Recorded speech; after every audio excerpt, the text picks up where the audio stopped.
into family and stuff. I've been mercifully cleaning out my garage all this week until about 5 o'clock this morning. And so you bump into like photo albums or whatever. And I ran into one thing today that I just wanted to shout out on because it just blew me away. And it's just totally a Greg thing, a personal story, but it's a military story.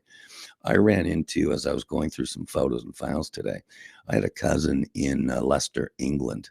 Leicester's a couple hours out of London, who and this was months ago, he had emailed me family documents that he was gathering, kind of, building the ancestry.com thing. And I pulled up it was really cool. I pulled up the enlistment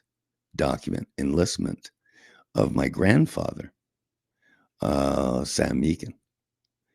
And as you might remember, I've told this story on the air, Val. My grandfather fought for the British Army in the trenches in World War One, and he came back.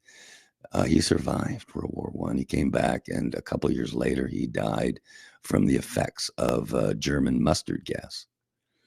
And as I've said this on the air, talking about war stuff, and they had to drop. My grandmother had to drop the 6 kids at the orphanage in London, England, because there was no money, there was no welfare, and there were basically no men left in London because of the war.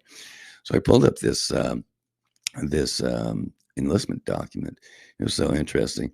His legal name was William Percy Meakin, enlisted January 20th, 1914. January 20th, 1914, coming up on that anniversary.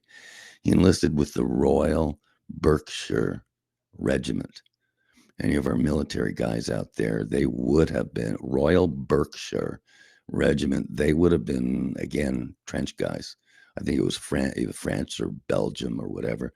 And then my cousin Rich sent me another document, which was his discharge paper, beautifully honorable discharge. I have a few medals from him.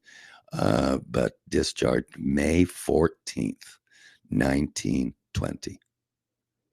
So January 20th, 1914 till May 14th, 1920. And I said, that's my grandfather.